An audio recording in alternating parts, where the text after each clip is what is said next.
Welcome, everybody, back to Segal Talks here at the Martini Segal Theater Center at the Graduate Center, CUNY in Midtown Manhattan. In historic times, not only the times of Corona, but it's the week before the election, and the entire nation is in anticipation of what will happen. And we all can explain one day why it happened, and 10, 20, 30 years from now, when we are in the middle of it, we are so close, it's hard to find out, to understand what's right, what's wrong, and what is obvious and what was not. And of course, we all hope that people will go to vote and vote for forms of democracy, forms of art, forms of life that are good for us, for the city, for America, and also for the planet. And it's a very significant election, and artists have been, of course, on the forefront on this imagining of a new world, of a new place, of also creating spaces in cities, so to let people share worlds and to understand the other. And it is now about Mbe says that, Achilles Mbe, it's no longer about, that we show solidarity and we are with our own group right now. What is important? How can we include what is not us? And to imagine it in a good way. So many problems we have are a failure of imagination, that people cannot imagine a present sharing the world, the globe, sharing with plants, with animals, with diverse groups from everywhere, but people who are not the same as us. And instead of seeing it as a advantage, and that it makes our life richer, like music from around the world, we experience globally a nationalism that is very dangerous. After all, I'm from Germany, and someone combined nationalism and some kind of idea of a socialism, just thinking about yourself. That was an invitation to a movement that had devastating consequences. So we all do think this is serious. So never, I think, the arts have been more important as places to share experiences, to have an open discussion, to have an agonistic a field arena, as Florian Malsacker told us about the world of Chantal Mouffe, who says, this is what theater is about. We have to create spaces where ideas can compete. There will never be an end of conflict ever. We always think one day one idea wins over the other. No, but let's play fair with rules and show what the best ways is to have less suffering in the world. And art, and especially theater, is a fantastic forum. Soon also we will have a session on political theater, documentary theater, theater of the real, that deals with this much more. But this week, again, we have the second week of the Prelude Festival, a festival the Segal Center does since 15 years, bridging academia and professional theater, and New York experimental theater, theater at the forefront, young artists, emerging artists, and quite an amazing track record of artists who have been with us very early on. And again, this week it is happening, week number 2 online. This year, nobody would have thought of this. David Brun and Miranda Harman put it together as curators. David is with us here today. But first, we want to welcome our guest today. And as we say, this is about listening and radical listening. And I always start off with a long talk by myself, so I apologize for it. But with us today is a prelude artist, I think someone whose voice should be heard, whose voice is important and reminds us what art and theater, performance and music is all about, and what it can be doing. So we learn more about each other and create meaning to imagine a future that is a better one. And we need that. If ever a time where we need that, it is now. So we have with us a Kelsey Pyro. She's a Brooklyn-based Black and Ojibwe artist, originally from St. Paul in Minnesota, music producer and vocalist for Goodbyes, which is her contribution to Prelude. You can go to www.prelude.nycu 2020 to see it. It's been fantastic contributions, small pieces, quiet pieces, reflecting pieces. I think it's a fantastic lineup of work, which tries to use the site specific, and the website is the site. And Kelsey specializes in music composition, sound art, and performs her work often in multidisciplinary genres and her experiences and stories from the African American and Native American indigenous identity, of course, within. She has played with many, many significant musicians in great places like the Lincoln Center and of course also the Shed, where she did a big production. She is got the 2019 Brooklyn Arts Council community grants and many, many other things. David is with us here and we will talk a bit about his engagement. He's the curator, a great curator of Prelude, a young emerging curator. We also see this Prelude Festival as a space to create new work, and our curators also have an open invitation to create a vision for a festival, for the theater, for the world. And if it's real in the moment on that stage, and that what you look at, it can be real in the real world, even so, of course, in the moment it is real. And so everything has consequences, and just by observing, by doing things, the world already changes. So David, welcome. Kelsey, welcome. How are you guys? Doing very well, thank you. So I apologize for my long introduction, but I also think perhaps people have so much on their mind, you need to hear something that's not so important and distracting, and then you settle down and you open up to the message that is really important. And Kelsey, so tell us a bit about you. Where do you come from? Well, I'm born and raised in the Twin Cities, which is St. Paul, Minneapolis, Minnesota. Mm-hmm.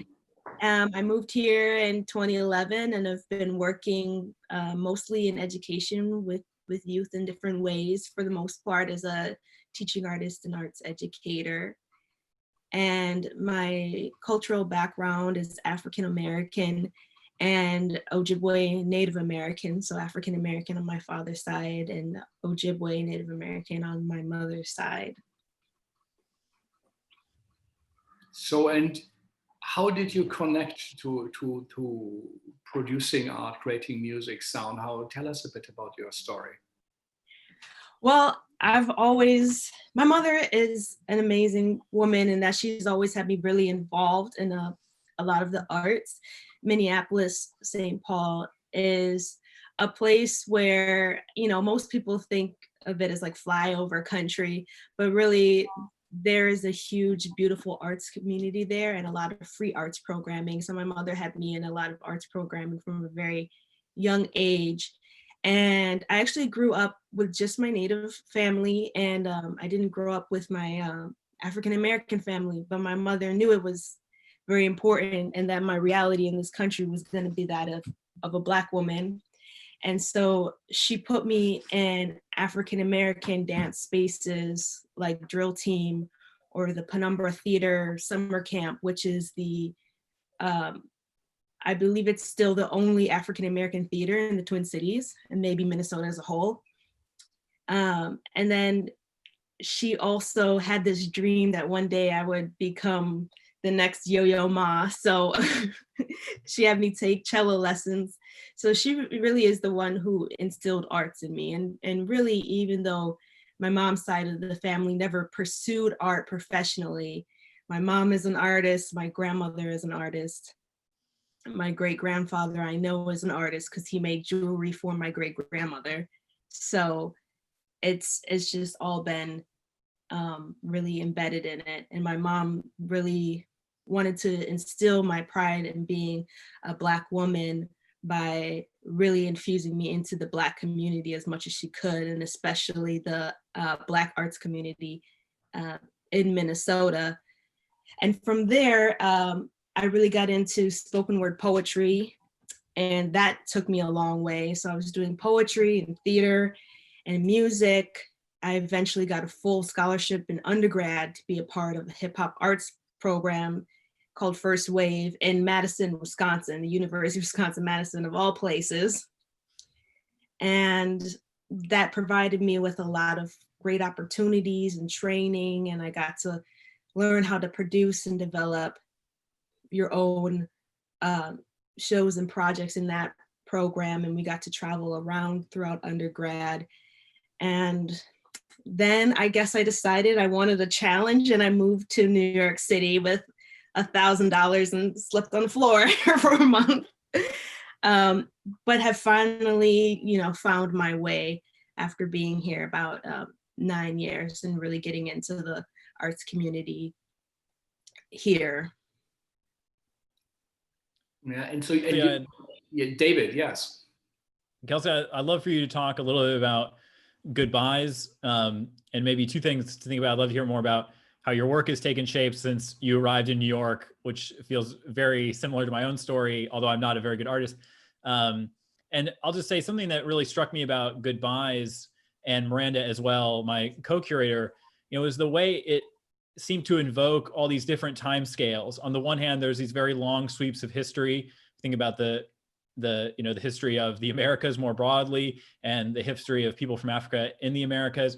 Also, your own personal history. The show seems derived in some part from family members, from close kinship relationships, and then also what's happened with the uprisings this summer, especially your connection to Minneapolis and St. Paul. It felt like all those were coming to bear on the work in these very interesting ways. So I'd be curious to hear you talk a little bit about more goodbyes, and maybe how the last year, 6 months have shaped the work as you've put it together with your collaborator.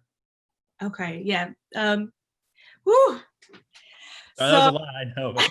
No, I know, but it's the last 6 months, I mean, I'm sure for everybody, has just been a whirlwind. It has been a very emotional time, and a time of intense growth. And my collaborator, Kino Galbraith, he wasn't able to make it here today.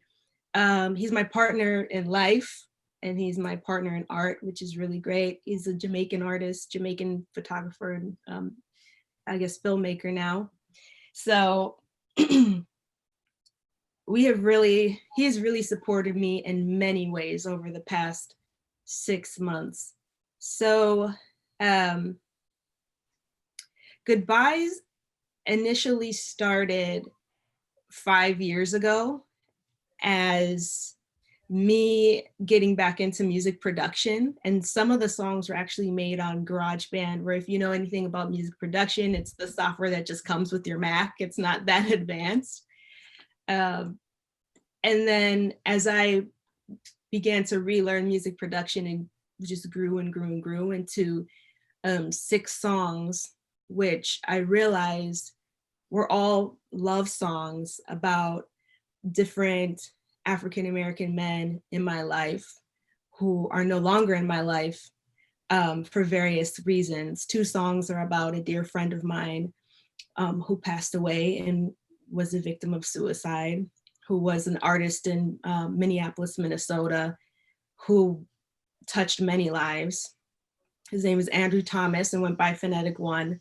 Some of the songs are about my past romantic relationship, where I thought that was my life partner, and it turned out he wasn't.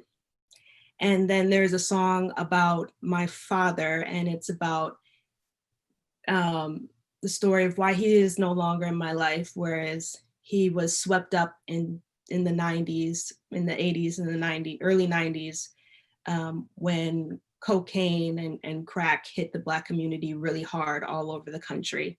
And that is how, unfortunately, that relationship ended with my mom and with me when I was a baby.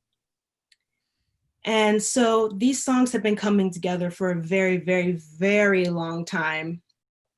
And then when the pandemic hit, everything has just been like boom, boom, boom, boom in my life. So the pandemic hit and it affected everybody. And being here in New York, as we know, was super, super intense. The virus was new.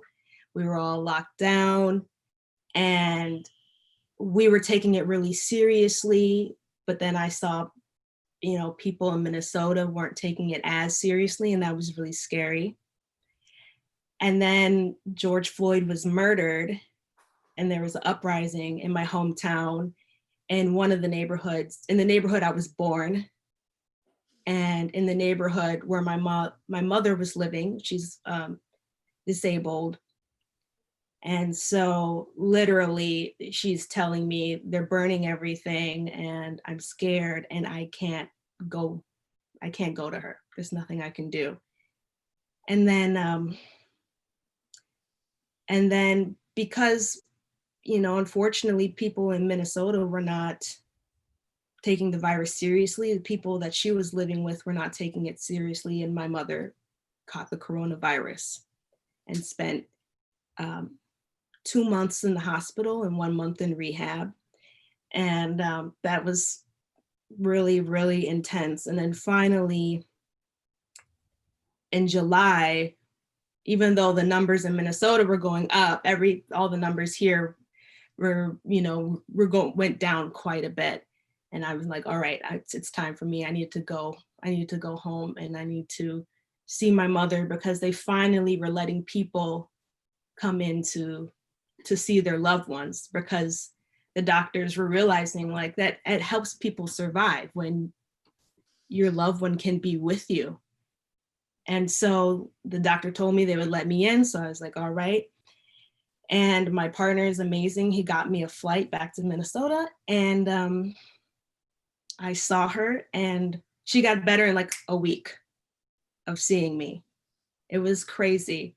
But during that time, I stayed in an Airbnb in South Minneapolis, and I had no idea that the neighborhood I was born in, a neighborhood that I've lived in and love very much, was still very much a wreck. And I didn't feel comfortable I could have easily taken a bus from where I was living to the hospital where my mother was, but no one was wearing masks on the bus. And so I decided to walk. And on that walk happened to be pretty much the same stretch of where the uprising happened, and literally seeing buildings that I used to go into, buildings there was a small theater. I used to break dance. That's another part of my artistry. But there was a small theater that used to hold like breakdance practice. It was totally burnt. It was rubble. And that was all very intense, because no one wants to see their home ripped up like that. And it's just the fact that there are people in the world where they live in spaces like that year after year, who are in civil war. And that is, for me to see that just for maybe it'll be like that for a year. I don't know how long it's going to take to rebuild everything, but just the idea that that's how a lot of people live was really hard to see. But the beautiful thing is, like I said before, Minneapolis is so artistic. It's so full of life, and a lot of people don't realize it, because I think of New York, or they think of LA, maybe Chicago.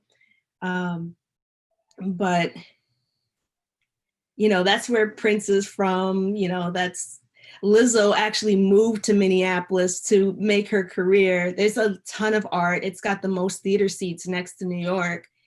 And the visual artists in the arts community literally came together and started making hundreds and hundreds of murals on all of the plywood boards that the businesses put up to protect, you know, their shops, because that neighborhood is a Black neighborhood, it's a Native American neighborhood, and it's a Latino neighborhood. And there's a few white folks as well, but they're fairly new. And it kind of like reminded me, I guess, of like the Bronx in the 70s, where you see like those videos of the graffiti artists like doing, like beautifying their neighborhood themselves. So even though it was really hard to see like open spaces and piles of rubble where buildings had been, there was also this resilience of the community members like taking back their community, cleaning it themselves and beautifying it in their own way, and sending a message with their art. And it was really intense. And I just, on those walks to and from the hospital, I just started like taking pictures and video of everything, the good parts, the ugly parts. There's some really interesting beautification. There was one where youth were literally like planting flowers in one of the buildings that were burnt down to the ground. And I just love where I'm from, and I love my city, and I know what it's like to be Black in that city and Native in that city. And I've had the police called on me when I was 13, when my mom moved me into a white neighborhood. And, you know, there's, Why was the police called? huh? Why was the police called? Oh, me and my sister, who is, she's adopted, she's Native Alaskan. We were listening to like Cyndi Lauper really loud over and over again, the same song. But it was just like, we were listening to Girls Just Want to Have Fun and like washing the car or something like that. So it was ridiculous. But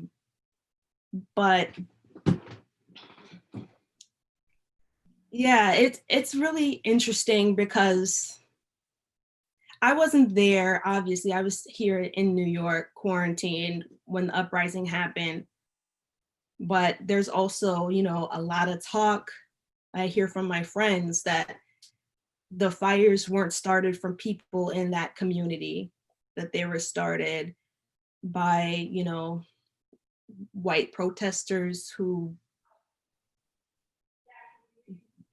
really don't know how to be allies in this instance.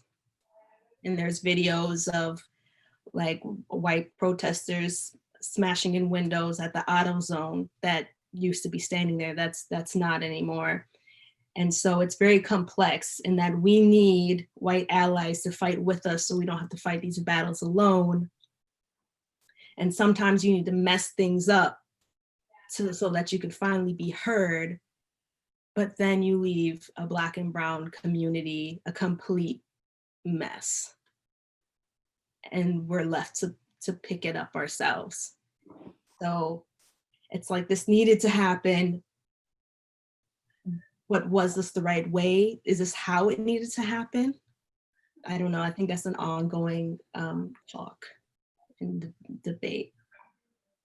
And then then the Black Lives Matter movement was in a way hijacked, perhaps even, you know, by, you know, some, what you say, white extremists or for whatever reason, who then also make it more about them. And then this is what became the dominant reporting about the movement. But I also, I mean, I read about the Minneapolis things and we saw it all, but I'd say I didn't fully understand that. It's almost like war, like you say, so many buildings really burned and were destroyed. And so tell us a bit, what were there houses or people lived in, or factory buildings, or what were the targets? And most of the targets were more commercial institutions, and some were pawn shops, and like literally people had to write on the plywood boards. Like you'll see it in the video, like, don't burn this pawn shop because people live upstairs, because kids live upstairs.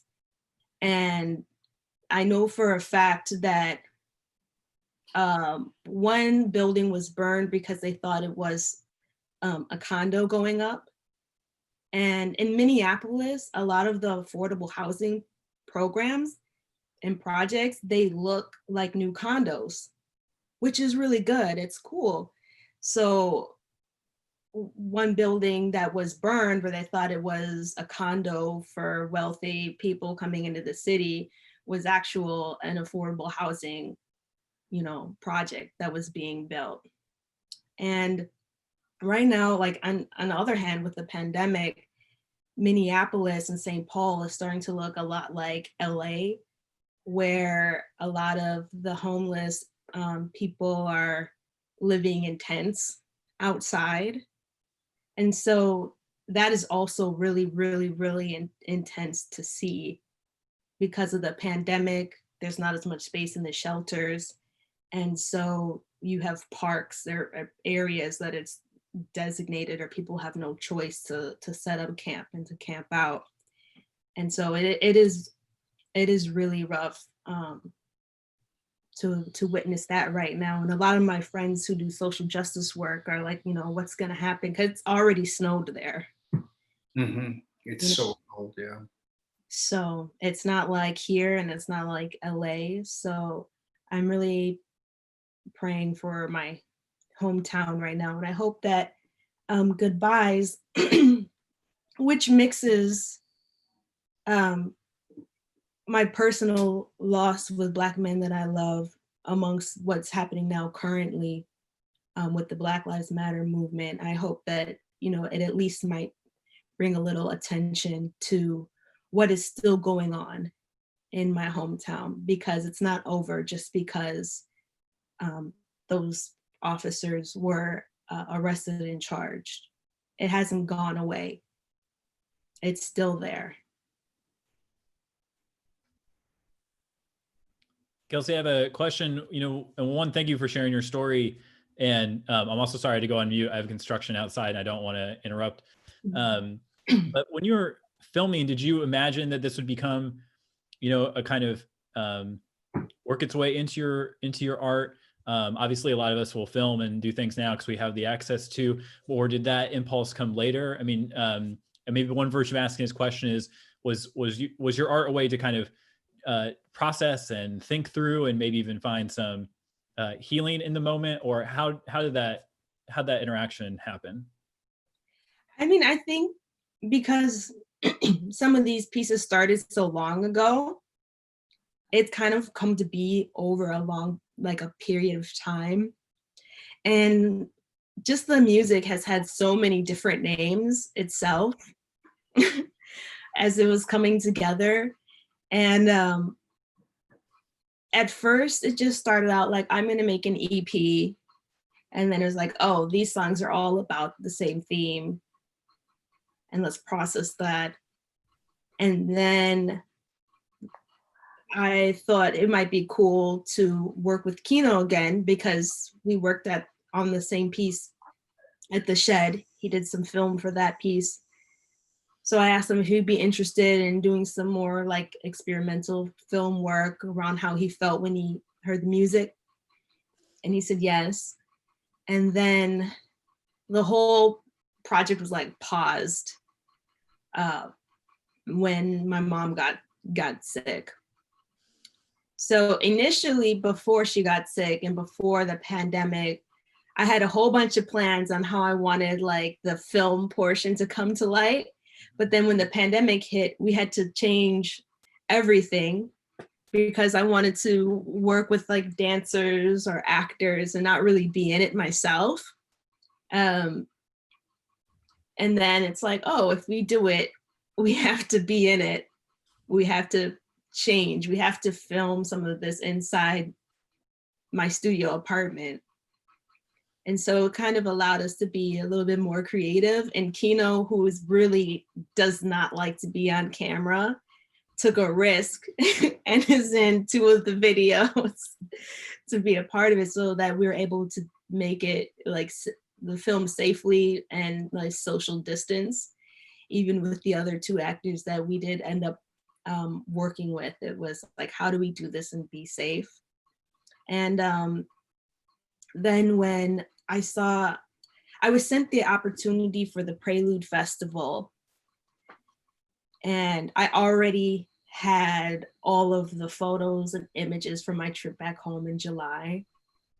And I applied to the Prelude Festival during my 2nd trip home in August. And I knew that what me and Kino had was already 30 minutes long. And then I realized that what we made, you know, connects. The personal can also connect to the universal issue of what I was feeling of when I was making this work about losing these beautiful, beloved Black men in my personal life, and what me and Kino were feeling, and what I feel like probably most or all of Black America was feeling in losing George Floyd and Ahmaud Arbery and Breonna Taylor and everybody else.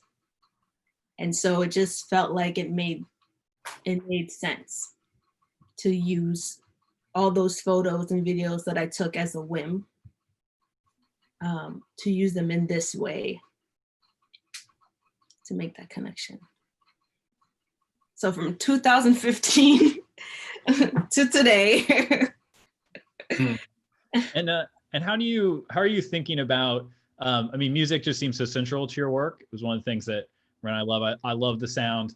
You know, I spend a lot of time on your SoundCloud, but how have you thought about over the years, and then maybe since the pandemic, incorporating media and performance and even, you know, things that are theatrical acting, you know, stage design, things like that. How do you think about your work as performance? And do you think that will change going forward, or are you still excited about the possibility of, you know, live multimedia performance? Oh yeah, I'm still excited about that, definitely. My artistic training in first wave and undergrad and the theater and everything that I was thrown into growing up has made me into a very like multimedia kind of performance artist. So I'm excited to start doing that again in person. And I'm also interested in figuring out how to do that virtually now, because that is now a really big deal. And at the beginning of the pandemic, I actually bought the gear needed to be able to perform virtually. But with everything that happened in my personal life, I haven't really been able to have the space to learn all of the tech to be able to do that. But now that my mother is in like a much better place, I'm hoping that I can get into that and start learning how people do performance in a virtual space, as well as a live space. Kelsey, you said, I grew up in Minneapolis. I know what it means to be Black, but you chose to be an artist. Tell us about that experience growing up also as an artist, and compared to, you know, your friends, others. How did that work? And also, why do you make art? What do you think is so essential for you that you say, I'm going to do this as a reaction to the world around me? Well, again, I feel like growing up in Minneapolis, there's just so much art, and my mom just made it a big part of my life, which is really amazing. And so I was always involved in something artistic, if it was dance, if it was music, if it was visual art, if it was theater. And because also my whole family is also very artistic, it just felt really natural to me. It just is, it's fun to me. It's something I can't help but do. And I feel like my art is, especially in recent years, like sometimes I make things just to be silly or to relax, but a lot of my bigger projects in recent years have been a way for me to express who I am and my cultural identity, and also a form of release or therapy. I feel like I'm a kind of person where I don't speak much outwardly about my emotions. I'm usually pretty bubbly and happy, but then sometimes I keep it inside. So I feel like a lot of my art is a way for me to express what I'm saying in a different way where I feel more comfortable. And I also am really into doing things that women are the minority in. So I got into breakdance because I'm like, I want to be one of the few women who can spin on their head and being in a space, that kind of space. And I love challenging spaces like that. And it's the same thing with audio engineering and music production. Whereas like me and my friends in high school, my high school actually had a music studio in it. It had a lot of great arts programming. And me and my friends were some of the few girls in that space. And there's something thrilling I like about it, and I'm sure they like it too, which is I'm here, I can learn these programs as well as any other guy, and I'm gonna make cool stuff. And so a lot of my practice comes from like that idea of just because I'm a woman, I'm not a cis male, doesn't mean I can't do these things and challenge myself in that way. And then learning music production just led to me recording my own poetry and my own story and putting out my own music. And I feel like I make art because I have to. And even now, more recently with my project at the Shed during my 2018-2019 artist residency, the project was called Makadu Yasikwe, which is an Ojibwe word that translates as a Black woman, a woman of African descent. So when I got that project, I realized that through music production, I could learn traditional music from my Ojibwe background and incorporate it with R&B and hip hop and Black music genres, because I had empowered myself to become a music producer. And then I realized, like, hey, there's a lot of stories about what it means to be mixed with Black and white, or mixed with Native and white, but there's not a lot of stories about what it's like to be Native and Black, and all of the rich history of Native Americans and Black Americans in this country. Some of it's good and some of it's bad, but it's not really out there. So then my art became a tool to really push that narrative. And how was it in comparison from the sound studio in your high school, and then you're at the Shed, which is this big new New York? So tell us a bit, how did you experience that moment at the Shed? That was an insane opportunity. I'm very thankful for it, but I've never worked harder in my entire life, because I had a full-time job and was trying to deliver this show. It was a 9-month residency, and the show Makadu Yasikwe was a performance piece that incorporated music and oral tradition, and was a commentary on the Eurocentricity of the 5 stages of grief. So the entire narrative was about loss in the Black community and the Native American community, and how it is impossible for us to get to the final stage of acceptance, because we're, as an oppressed people, we're so resilient, but it's just not that linear for us as a people, that there's different ways of healing than just going through these cycle of stages as prescribed. And so in the final performance, it did a 4-show run during a week in June 2019. And I worked with a whole bunch of amazing friends and collaborators, and all of the music was a mix of electronic music and live musicians. So I worked with my friend who was a drummer and audio engineer. His name was Compton Timberwolf.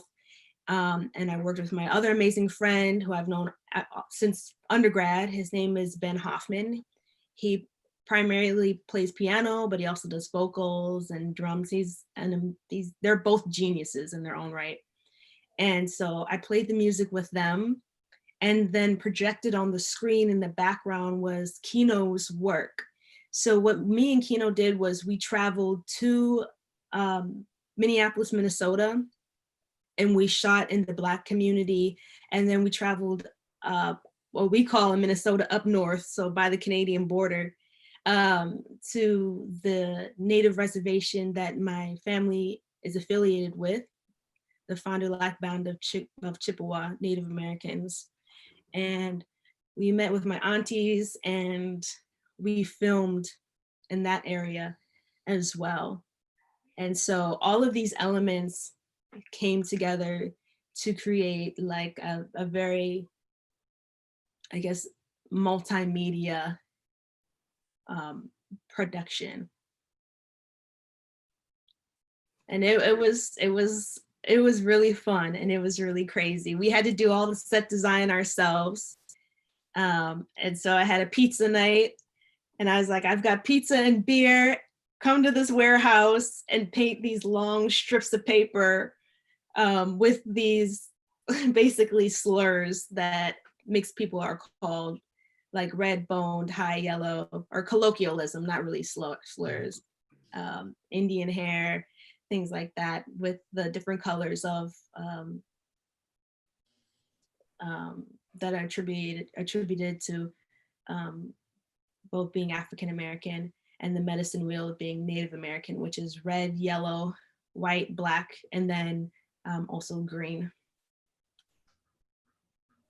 You said you had to do it by yourself. Did this shed, do you feel that they supported it? It was possible to do within the framework what you got, what you wanted to do? Yeah, I mean, we were definitely the first year that, you know, they had done this. They're brand new. And of course, it's the first year, everybody's learning. There's going to be bumps along the way. But what I really appreciated with them is they're very responsive. We did a few studio visits. I could meet whenever I felt like I needed. And then after the first year was done, they took a few of us out a couple of times to really get some feedback about our experience. And I really appreciated that. I heard that they forgot dressing rooms. Is that true? In that it's Oh, I had a dressing room. You worked out at the beginning that artists couldn't find their ways around yet, and they had to use, you know, the bathrooms and things. So, but as you said, maybe it wasn't the very beginning. Yeah. Well, I do know, like, I kept my cast very small. Like, they gave me a good amount of money, but I knew it was going to be a lot of work. And I wanted to make sure everybody was paid very fairly. And so I had, 2 musicians. I had a friend, very type A, to help me with admin. And I had Kino doing the film. And then everybody else who helped out with the set was like volunteer, like beer and pizza. But I wanted to make sure everybody was fed and paid fairly. So I really did not have a big crew. Some people had like dancers or their space was outside. Not everybody was in the same space. So mine was just like real small. Kelsey, I'm curious, building on this, your experience, this shed, I want to ask you maybe more broadly about your relationship to institutions and what it's like being an artist. I know for my peers in the profession, some of them have felt very supported. Miranda and I often talk about Soho Rep, which is for people who don't know, a theater in downtown New York that recently put several, I think it was 8 artists on their payroll and healthcare. Other of my friends are extremely disappointed by, let's say, Broadway or other institutions that have seemed to have done nothing, either in the form of programming or in reaching out to artists. Raja Feather Kelly, who's a great choreographer, wrote a piece about this actually early in the pandemic. And so my question is along the lines of, what would you like to hear from an institution? If they asked you, it could be the Shed, it could be anyone else. I mean, if they said, what do you need in this time? What could we do for artists such as yourself? What do you think you would say? I mean, people need like so much right now. And, I mean, I feel like I've really just started working with institutions in this way outside of university in the past few years. Like when I first got a community arts council with the Brooklyn Arts, for the Brooklyn Arts Council Community Arts Grant. But as an artist, I've also gotten rejected a ton. And I've been told that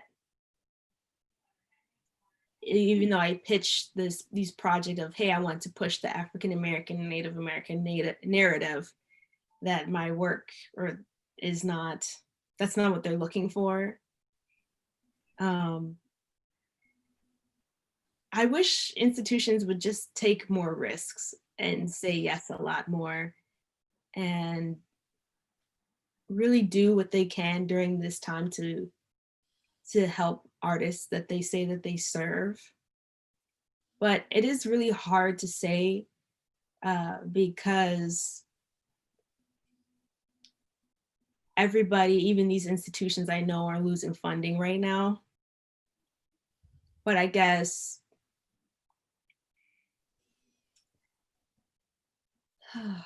if they could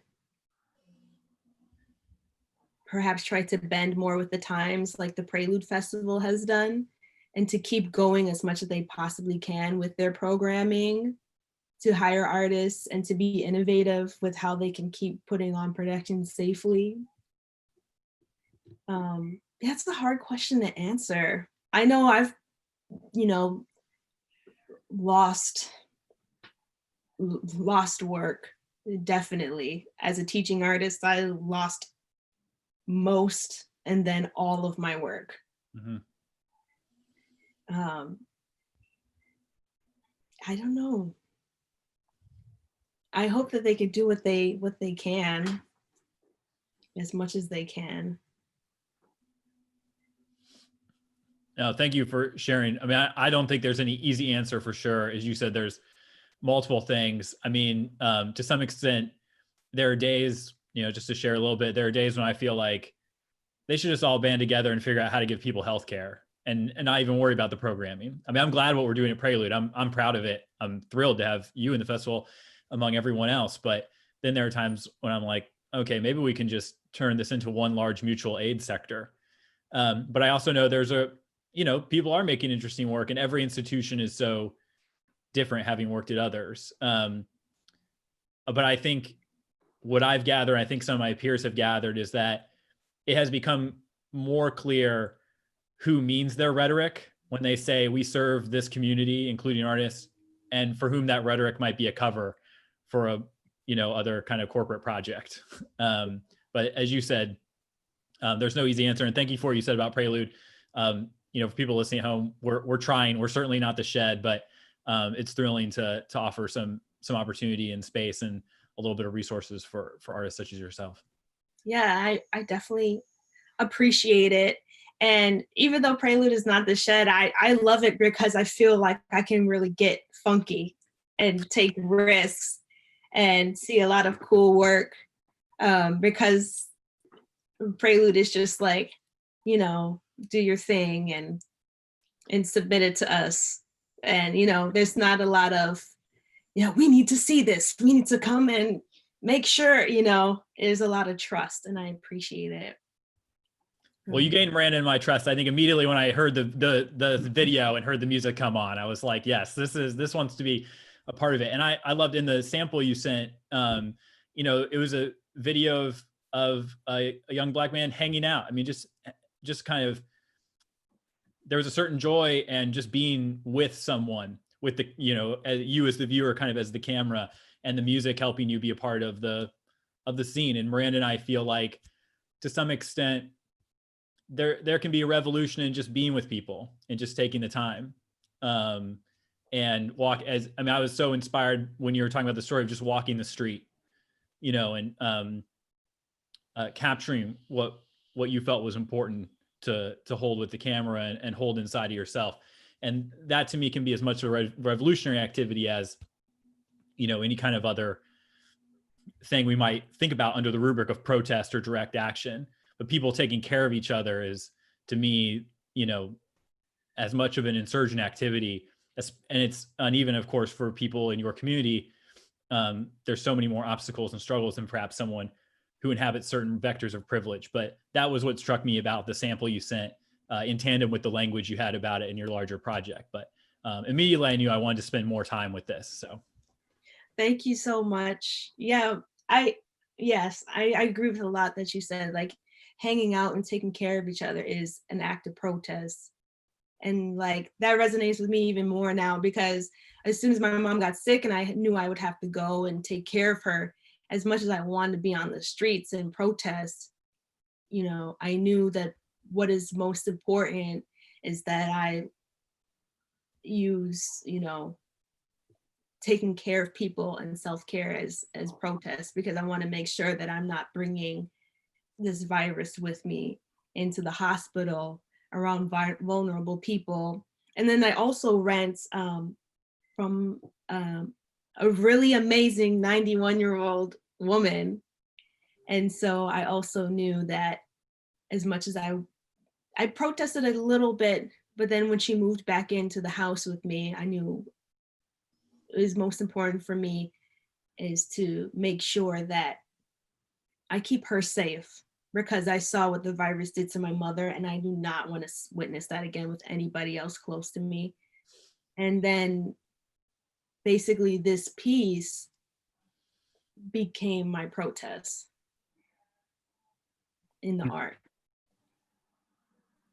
Wow, so that is great. It is a protest piece, a piece of the pandemic of the time of Corona, you know, archiving the moment and you know, just putting it out there and as an exploration, but not as an explanation. So it's an important, really artistic uttering of you. So really, thank you for being there. How is the situation? I mean, I know you must be connected to the Black community, Black women, the indigenous community. How is the mood? What are people thinking about? Are they doing work? What's on their mind of your friends? I mean, I know they're always doing work. They were doing work before, they're doing work during, and they're doing work after. And I have amazing friends who do amazing programming there. And I'm so proud of them and everything that they do. And it's the fight is not done yet. It's not going to be done for a very long time, because that unfortunately is how this country was built. It was built on mass genocide and slavery. And so it's going to take a lot to be able to heal. And really this country needs to step up and admit what the heck they did. You know, and until the leaders of that country do that work, we as a people have a lot of work to do to make them do that work. So it's going to be a long time coming, but I'm very proud of them. And they're just so amazing. And they not only supported themselves, their families, the entire community, but then in my time of extreme need, like they were there for me the entire time. I've been going back and forth to Minnesota with my mom. So I love them dearly. They're my family. Mm. We had also Spider Women on here and Native American artists from Canada. So how is it when you go back to the, as you said, the reservation? Because we don't know, we don't hear enough about it. It's also at the moment, as I hear, it's also a devastating moment. So what do you hear? What do you see when you said you went there? How is the mood? Well, I wasn't able to go this year because of the pandemic, but I try to go every year. And every reservation is very different. So I can't speak to every reservation. Yeah. And I actually can't speak to the reservation that my family is affiliated with too much at the moment. But I do know that because I have spoken with them in order to support my mom, because my mom receives resources from the Fond du Lac reservation, and they are doing everything in their power to use their resources to support the tribal members. That's great that your mom had such a recovery even after such a devastating period of illness. How is she doing? If you are willing to say, of course you don't have to. Oh, she's doing so much better. Great. She's doing so much better, and she's still on like oxygen. She's going to be healing for a very long time. A very long time. But I found her a really amazing 1-bedroom apartment in an assisted living. So because it was very important to her, when I first went to see her, she told me not to move back from New York. She wants me to keep her and my grandmother. They're very adamant about me going after my dreams. I go back very often. But it was important for my mom to feel independent. So she's able to heal and the space around her looks like a regular apartment and feel independent. And it's just amazing how the first week I went back in July, she was on, to give you context, she's on like 5 liters of oxygen right now. When I saw her, she was on 50 liters of oxygen. And in that week of spending time with me, finally having someone be close to her and touch her and be near her, her oxygen levels dropped from 50 liters down to 10 liters, and she was able to go to rehab and leave the hospital. So being with your loved ones is so, so powerful. And that connection is so, so important. That's great. I'll be thinking about her throughout the week as I watch the piece as well. Maybe as we're closing down here a little bit, I'd be curious to hear what has been inspiring you recently. Maybe it's a long time favorite. Maybe it's something you've seen online or a performance. I'll just say when I heard your cover of So Much Things to Say Right Now, I had to go back to the Lauryn Hill Unplugged album, which is one of my favorites. I just found it at the right time and place in my life, but I'd be curious to hear, you know, what has been inspiring you, if anything. I think like right now, an artist that I'm really into is Sev Delisa. And she's a really cool artist. And she's a vocalist and musician. And I don't want to butcher where she's from, but I know her roots are from the Middle East. She's a Dutch-Iranian singer-songwriter. And her last project like really mixes like the traditional like Iranian sound with electronic music. And it's so cool because I feel like that's what I was trying to do with the relearning the Ojibwe music and then mixing it with the electronic hip hop and R&B music. So she's pretty amazing. Yeah. Wonderful. So so I hope everybody will come and tune in for your show on Prelude and for the goodbyes. And when is it exactly? Maybe David, you repeat it. It's on Thursday, the 29th at 8 p.m. So you can check it out at preludenyc2020.com. It'll be there. Make sure you have a good pair of speakers when you listen. Don't listen to it on your little Mac speakers. You know, put your headphones on or something else and turn it up loud. So it's going to be 30 minutes or how long it will be? 47 minutes. 47 minutes. Yeah, it's something truly extraordinary. And as always, Prelude, it is free and open, which is incredible. As a festival, it's the only festival also in New York dedicated to works of artists and ensembles from New York City, show work and process and development, but also to talk about it, to make clear this is works of art. They are philosophies, they are ways of thinking. They are, you know, instead of writing an editorial for the Times or doing a painting or a sculpture or writing a political speech, artists create work, and it is as significant and as serious. And her anticipation also of earlier works of loss, of mourning, of bodies, you know, Black man, which is so central. We really have to take that serious, and we have to see how can we share that experience, and also that we should take note of that. That is something that is so existential for her, and that we also should engage in a way. She is with that, but also by people in our lives with us, but especially also from the community. And I would like to everybody also remember she is a Black artist, indigenous artist. She's a woman, you know, and now also a musician who have no place to perform at the moment in New York City. Any street cafe where like people are out with their guitars and play for 20 people. These are the largest concerts that are going on in New York City at the moment.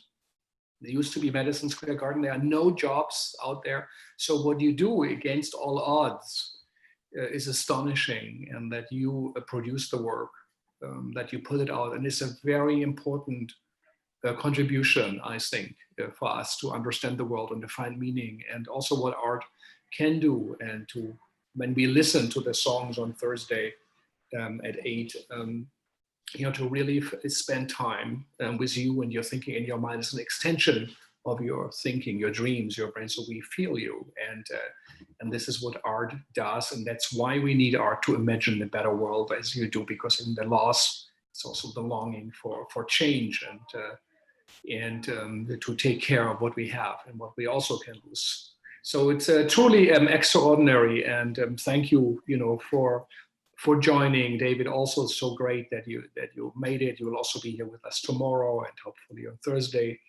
and where we will continue this. And it's also a snapshot next to Print and everything. These are New York artists, emerging artists, one of those very, very, very difficult circumstances compared to other countries in the world, make art, and this is what they do, and this is what is on their mind. So it's something very important and significant.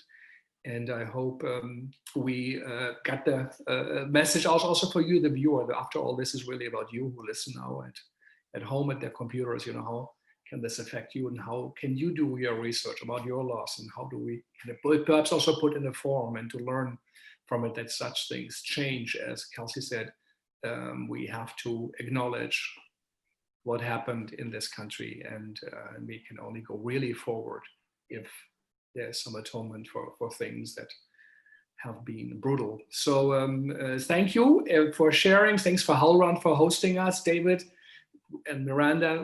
Thanks for putting this festival together to be the curators of this in this very difficult moment, but also online. And the idea that this is site-specific, website-specific, it's a great one. And we have, because of that, we have a Kelsey with us. And Kelsey, again, thank you. Congratulations on everything you do, and where, your journey and your work. And this is also in the very beginning. Spider-Woman, and Muriel said, the time right now is an indigenous thinking also. It's the beginning of a creational myth. We are in a new time. Something has ended. This is a creational myth, and we do not know how it will end. We are the heroes in a way, and we really have to take this serious. We have to change, and for survival. And as Bruno Latour said, and Frédéric Atuitui, who were here, this is a general rehearsal, this pandemic. That's what's coming in ecological disasters, and or perhaps also political complications. Could be very little what is now. We have to do that right. We have to learn. We have to change. We have to take that serious. There will not be perhaps another general rehearsal with all the resources we have now, as little as they are. So this is of utmost significance, and artists have been always on that side of change and to point to what's right and just and also truthful. So really, thank you all, and I hope you all will stay tuned. Overall, stay safe. Encourage everybody to vote who you know, and to vote for you if you can't. And we hope next week will bring a change we all need. Bye-bye. Thank you, and thank you. Thank you for having me in Kino's piece. Thank you. Definitely.